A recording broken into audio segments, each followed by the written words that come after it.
We've all got two wolves in us, a good one and a bad one, and they both want to eat. The best I can tell, we just got to feed that good one a little more than the other one. Happiness is an emotional response to an outcome. If I win, I will be happy. If I don't, I won't. It's an if-then, cause and effect, quid pro quo standard that we cannot sustain because we immediately raise it every time we attain it. You see, happiness demands a certain outcome. It is result reliant. And I say, if happiness is what you're after, then you're going to be let down frequently, and you're going to be unhappy much of your time.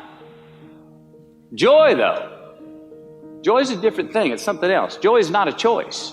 It's not a response to some result. It's a constant. Joy is the feeling that we have from doing what we are fashioned to do, no matter the outcome. Now, personally, as an actor, I started enjoying my work and literally being more happy when I stopped trying to make the daily labor a means to a certain end. For example, I need this film to be a box office success. You know, I need my performance to be acknowledged. I need the respect of my peers. All those are reasonable aspirations, but the truth is, as soon as the work, the daily making of the movie, the doing of the deed became the reward in itself for me, I got more box office, more accolades and respect than I ever had before. See, joy is always in process. It's under construction. It is in constant approach, alive and well in the doing of what we're fashioned to do and enjoying it. Now, the easiest way to dissect success is through gratitude. Giving thanks for that which we do have, for what is working, appreciating the simple things we sometimes take for granted. We give thanks for these things, and that gratitude reciprocates, creating more to be thankful for. It's really simple, and it works. Now, I'm not saying be in denial of your failures. No, we can learn from them too, but only if we look at them constructively, as a means to reveal what we are good at, what we can get better at, what we do succeed at. Our life's a verb. We try our best, we don't always do our best. And since we are the architects of our own lives, let's study the habits, the practices, the routines that we have that lead to and feed our success, our joy, our honest pain, our laughter, our earned tears. Let's dissect that and give thanks for those things. And when we do that, guess what happens? We get better at them, and we have more to dissect. It's a get-rich-quick on the internet, richest 15 minutes of fame world that we live in, and we see it every day. But we all want to succeed, right? So the question that we got to ask ourselves is what success is to us, what success is to you. Is it more money? That's fine. I got nothing against money. Maybe it's a healthy family. Maybe it's a happy marriage. Maybe it's to help others, to be famous, to be spiritually sound, to leave the world a little bit better place than you found it. Continue to ask yourself that question. Now, your answer may change over time, and that's fine. But do yourself this favor. Whatever your answer is, don't choose anything that will jeopardize your soul. Prioritize who you are, who you want to be, and don't spend time with anything that antagonizes your character. Don't drink the Kool-Aid, man. It tastes sweet, but you will get cavities tomorrow, all right? Life is not a popularity contest. Be brave, take the hill, but first answer that question, what's my hill? Well, for me, it's a measurement of 5 things. We got fatherhood. We got being a good husband. We got my health, mind, body, and spirit. We got career, and we got friendships. These are what's important to me in my life right now. Because I want to keep all 5 in healthy shape. And I know that if I don't take care of them, if I don't keep up maintenance on them, one of them is going to get weak, man. It's going to dip too deep into the debit section. It's going to go bankrupt. It's going to get sick, die even.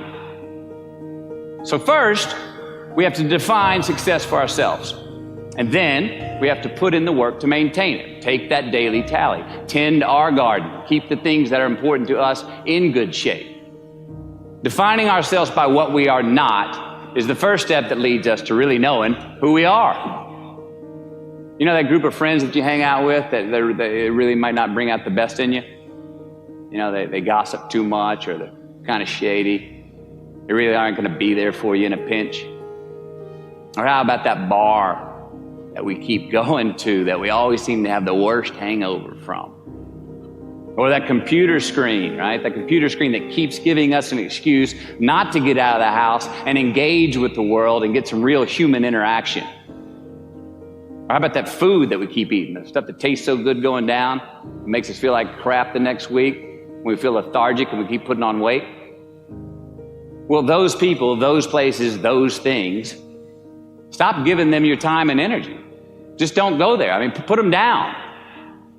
And when you do this, when you do put them down, when you quit going there, and you quit giving them your time, you inadvertently find yourself spending more time and in more places that are healthy for you, that bring you more joy. Why? Because you just eliminated the who's, the where's, the what's, and the when's that were keeping you from your identity.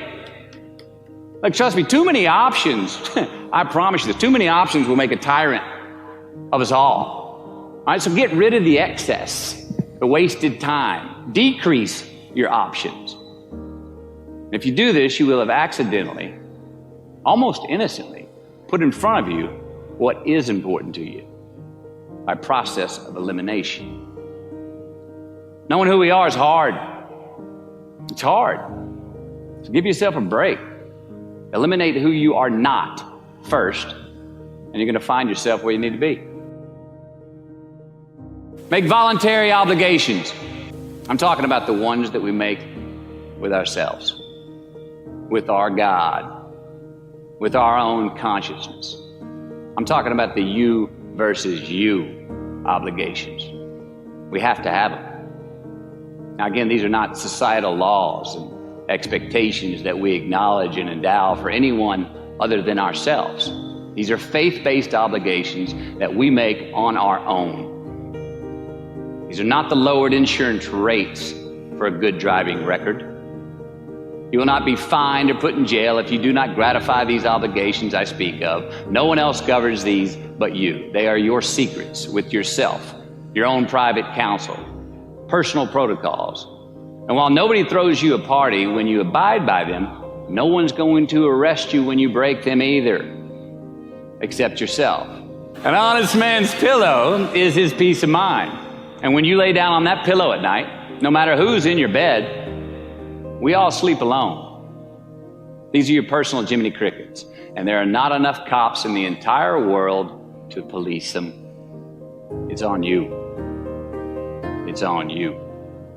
We do our best when our destinations are beyond the measurement, when our reach continually exceeds our grasp, and when we have immortal finish lines.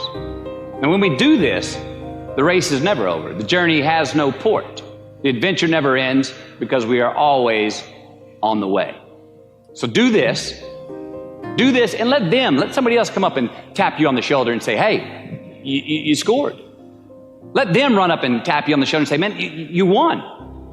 Let them come tell you, you can go home now. Let them say, I love you too. Let them say, thank you. Take the lid off the man-made roofs that we put above ourselves and always play like an underdog.